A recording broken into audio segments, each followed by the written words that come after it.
Pogledaj ovo. Shatipt minus.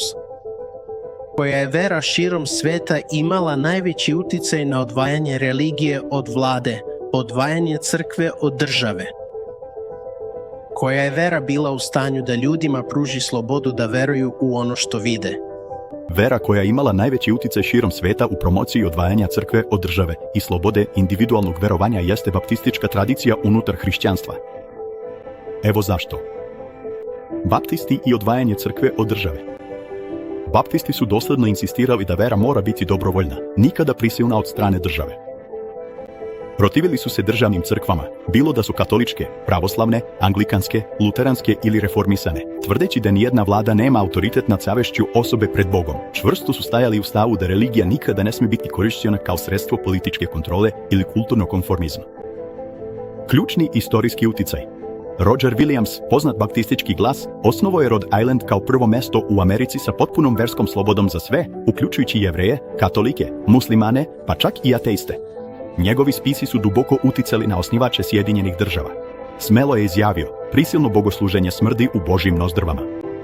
Don Leland, još jedan baptistički vođa, lično je izazvao Jamesa Madisona da zaštiti versku slobodu u Ustavu SAD.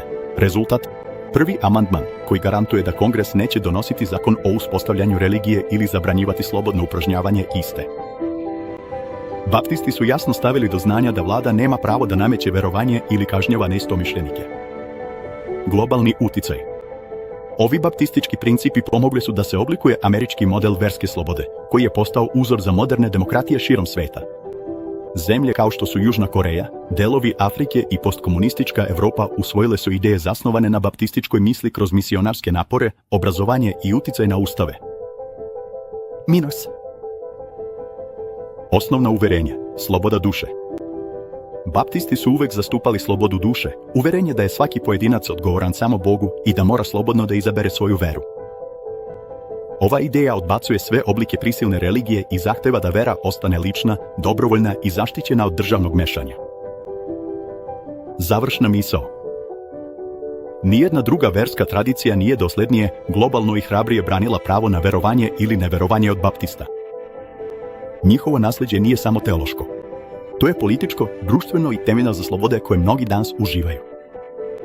Ako ste zahvalni za slobodu veroispovesti, možete zahvaliti baptistima. Veoma zanimljivo. Dakle, ne morate se plašiti, ali možemo biti zahvalni.